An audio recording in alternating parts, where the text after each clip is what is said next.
자, 지금 우리나라는 급속도로 빨리 초고령 사회로 달려가고 있다라고 보시면 되겠죠.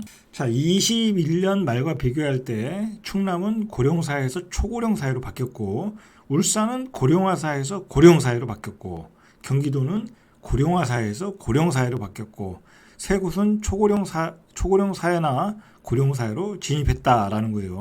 자, 2021년 말보다 인구가 증가한 자치단체는 역시 수도권이죠. 경기도, 인천, 서울도 오히려 줄어들어요. 서울 사람들이 수도권으로 빠져나가니까. 그 다음에 세종, 충남도 늘었어요. 여기 이제 천안이 있으니까. 그 다음에 제주도가 늘었다. 그래서 자치단체에서 한 5곳 정도가 늘었고, 나머지는 다 줄었다.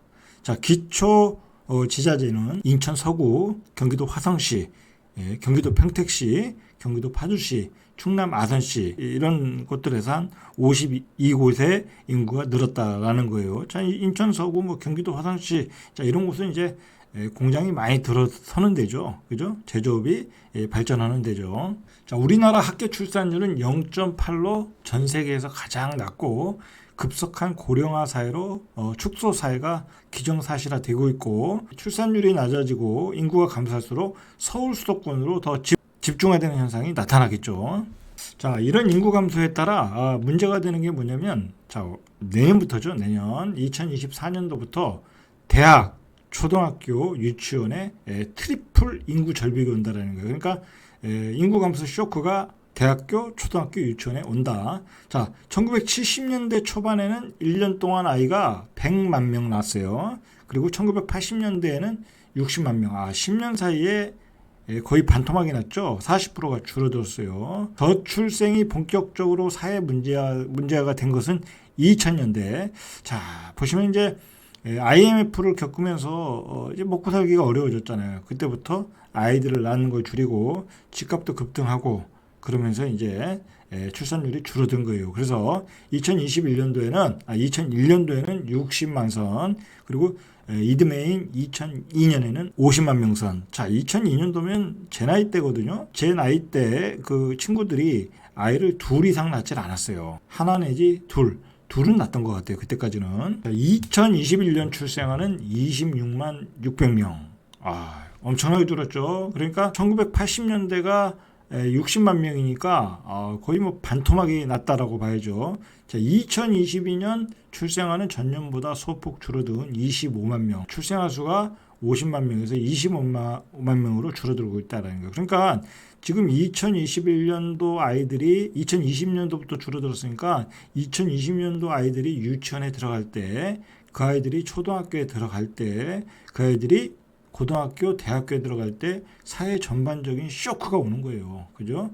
이 경제 체질 자체가 완전히 바뀌는 거야. 자, 그 아이들 학원 산업이라는 것도 있을 거고, 자영업자들은 사람을 고용하는데 또 문제도 있을 거고, 그리고 대기업에서 사람 구하는 것도 문제가 있을 거고, 고용난이 일어나겠죠. 그죠? 일어나겠죠. 자, 그렇게 되면 이제 임금이 올라가겠죠. 자, 임금이 올라가면 인플레이션이 발생할 수 있잖아요. 그죠? 그러면 금리가 저금리로 갈 수가 없잖아요. 그죠? 그런 문제도 또 있을 거고, 그리고 많은 제조업이 또 쇠퇴를 하겠죠. 내수가 안 되니까. 그런 문제들, 여러 문제들이 지금 우리 대한민국 사회에 기다리고 있다라는 거, 여러 가지 난제들이. 자, 그게 코앞에 닥쳤다라는 이야기예요. 자, 이렇게 인구 감소가 됐는데 반토막이 나기까지는 20년이 걸린 거야. 채 20년이 안 걸렸다라는 거예요. 그러면 앞으로 2030년도에는 인구 감소 쇼크가 본격적으로 온다. 자, 그래서 2024년에는 트리플 충격이 오는데, 2024년에 유치원, 초등학교, 대학 모두 인구 감소의 타격이 큰 해가 될 거라는 거예요. 이제 원년이 될 거라는 거야. 자, 내년에 대학 새내기가 되는 2005년생, 그리고 초등학교에 입학하는 2017년생, 그리고 유치원에 들어가는 2020년생 모두 전년보다 출생아가 줄어들었다는 거예요. 2005년생이면 2000년대부터 줄어들었으니까 지금은 이제 대학 정원보다 출생아 수가 적다라는 거. 그 뒤에서 보시죠. 초등학교에 입학하는 아이들도 줄어들 거고, 이제 초등학교도 폐교하는 학교들이 많아질 거란 얘기예요. 당연히 유치원에 들어간 아이도 줄어들고, 자, 이미 이제 지방의 광역시에서 공립 유치원들이 폐교라고 해야 되나요? 폐교하고 있다고 그래요, 벌써 이미. 자, 그래서 2002년생이 대학에 지나가는 2021년 작년이죠. 사상 처음으로 대학 모집 인원이 대학 지원자보다 많았던 해라고 그래요. 자, 전체 대학 모집 인원은 55만 명이었는데 현재 진행 중인 2023년도 대학 입시에서는 일반대와 전문대를 합쳐서 54만 명이라는 거예요. 지방에 있는 대학들, 많은 대학들 많이 나오겠죠. 그래서 올해 정시 모집에서 14개 지방대 26개 학과 지원자가 한 명도 없었다라는 거야. 아, 이거 타격이 크죠. 전국 68개 대학이 사실상 미달 수준 이라는 거예요. 3대 1이면 미달이란 얘기예요.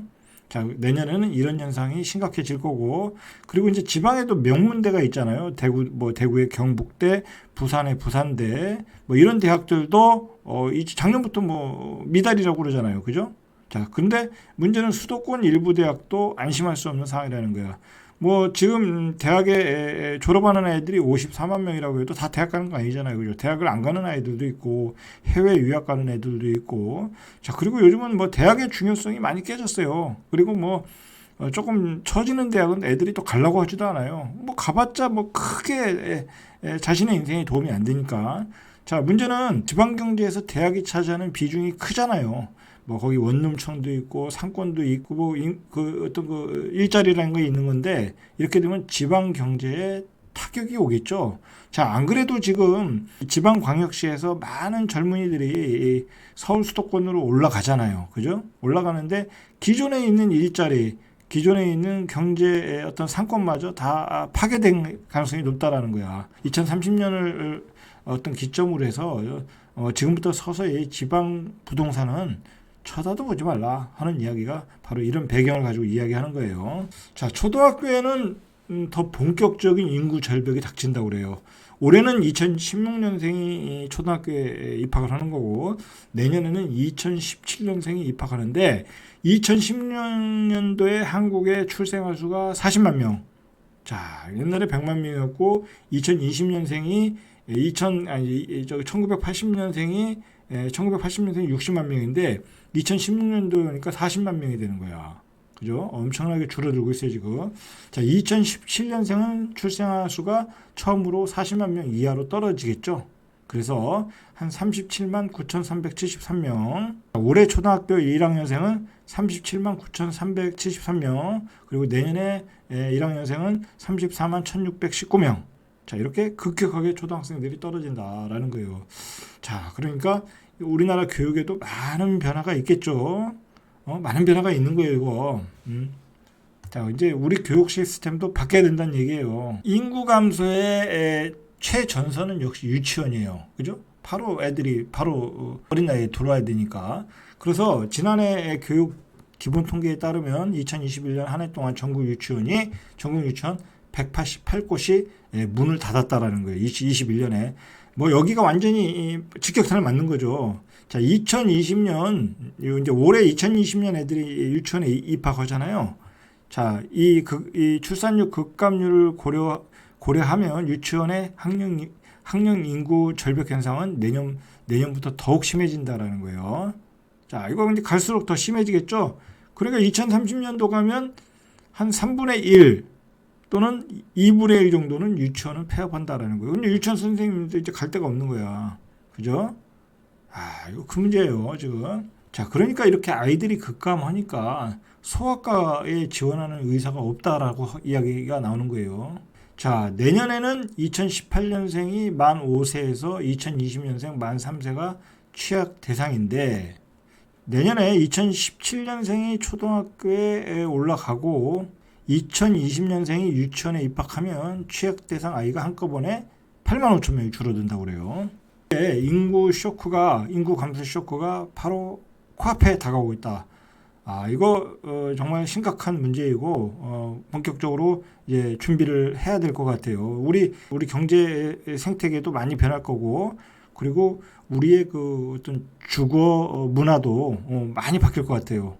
자, 이상 절대값 TV의 명품 PD 한 PD였습니다.